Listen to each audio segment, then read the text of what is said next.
ایک غریب لکڑہارا جنگل کے قریب رہتا تھا۔ وہ روز جنگل میں جاتا، لکڑیاں کاٹتا اور اسے شہر میں لے جا کر بیچ دیتا تھا۔ وہ اس سوچ کے ساتھ زمین بھی کھودتا تھا کہ کبھی شاید اس میں سے اسے خزانہ مل جائے اور اس کی زندگی سنور جائے۔ اسی امید کے ساتھ وہ روزانہ اپنے ساتھ جنگل میں بیلچہ اور کلہاڑی بھی لے کر بھی جاتا تھا۔ ایک دن خزانے کی تلاش میں زمین کھودنے لگا۔ اچانک اسے ایک بہت بڑی دیگ نظر آئی۔ وہ اس دیگ کو دیکھ کر بہت خوش ہوا اور دل ہی دل میں سوچنے لگا، لگتا ہے کہ اس دیگ کے اندر کوئی خزانہ چھپا ہوا ہے، جبھی تو اسے کسی نے جنگل میں درخت کے پاس زمین کھود کر دبایا ہوا ہے۔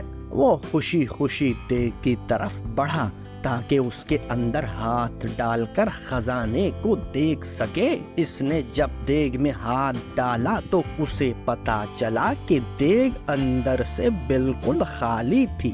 اس نے غصے میں دیگ اٹھا کر درخت کے پیچھے رکھ دی۔ کچھ دیر وہ خزانے کی تلاش میں زمین کھودتا رہا، لیکن اس کے ہاتھ کچھ نہ آیا۔ اس نے غصے میں کلہاڑی اٹھا کر درخت کے پاس پھینک دی اور تھک ہار کر درخت کے قریب بیٹھ گیا۔ اچانک اس کی نظر دیگ پر پڑی۔ اس نے دیکھا کہ وہ کلہاڑی اس دیگ میں جا گری تھی۔ اب دیگ میں 100 کلہاڑیاں موجود تھیں۔ وہ ان کلہاڑیوں کو دیکھ کر بہت حیران ہوا۔ ساتھ ہی اسے یہ بھی سمجھ میں آ گیا کہ یہ دیگ کوئی عام سی دیگ نہیں ہے، بلکہ یہ کوئی جادوئی دیگ ہے۔ جب ہی تو اس کی ایک کلہاڑی 100 میں تبدیل ہو گئی ہے۔ وہ خوشی خوشی اس دیگ کو اٹھا کر گھر میں لے آیا۔ لکڑہارے نے اس دیگ کو ایک کمرے میں چھپا دیا۔ رات کے وقت اس نے جادوئی دیگ کو دوبارہ آزمانے کے لیے اس میں آم ڈالا۔ تھوڑی دیر بعد اس نے دیکھا تو دیگ میں 100 آم موجود تھے۔ اب تو اس کا یقین پختہ ہو گیا کہ یہ واقعی کوئی جادوئی دیگ ہے۔ وہ اس دیگ سے سونے کے سکے وغیرہ نکال کر انہیں بیچتا رہا اور امیر ہو گیا۔ امیر ہونے کے بعد وہ دوسرے غریبوں کی مدد کرتا تھا۔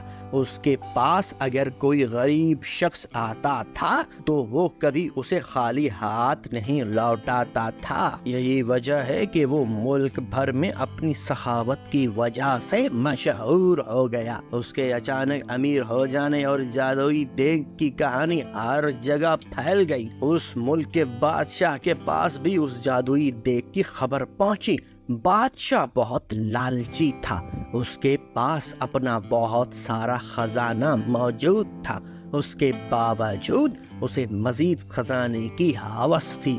اس نے سوچا کہ یہ دیگ اگر اسے مل جائے تو اس کے خزانے میں مزید اضافہ ہو جائے گا۔ اس سوچ کے ساتھ بادشاہ نے حکم دیا کہ لکڑہارے اور اس کی دیگ کو محل میں لایا جائے۔ خادم گئے اور بادشاہ کی حکم کی تعمیل کی اور لکڑہارے کو دیگ سمیت پکڑ کر محل میں لے آئے۔ لکڑہارے سے بادشاہ نے وہ دیگ لے لی اور اس کا معائنہ کرنے لگا۔ اچانک وہ اپنے قدم نہ سنبھال سکا اور اس کا پاؤں دیگ میں جا پڑا۔ اب جادوئی دیگ کی وجہ سے 100 بادشاہ نکل آئے۔ ایک جیسے 100 بادشاہ میں ایک اصلی بادشاہ تھا، باقی جادوئی تھے۔ وہ سب دیگ کے حصول اور لالچ کی وجہ سے ایک دوسرے سے لڑنے لگے۔ یوں سب نے ایک دوسرے کو جادوئی دیگ کے لالچ میں قتل کر دیا۔ یوں لالچ کی وجہ سے اصل بادشاہ خود بھی زندہ نہ رہا۔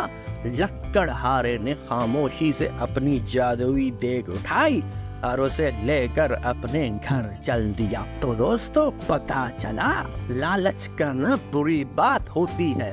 اگر کسی کے پاس آپ سے زیادہ اچھی چیز موجود ہے تو آپ اس سے حسد نہ کریں، بلکہ جو کچھ آپ کے پاس موجود ہے اس پر شکر ادا کریں، اور شکر ادا کرنے کے ساتھ ساتھ ہمارے چینل کو بھی سبسکرائب کر دیں اور لائک کریں اور ویڈیو کو شیئر کریں اپنے فیملی ممبر کے ساتھ۔ شکریہ۔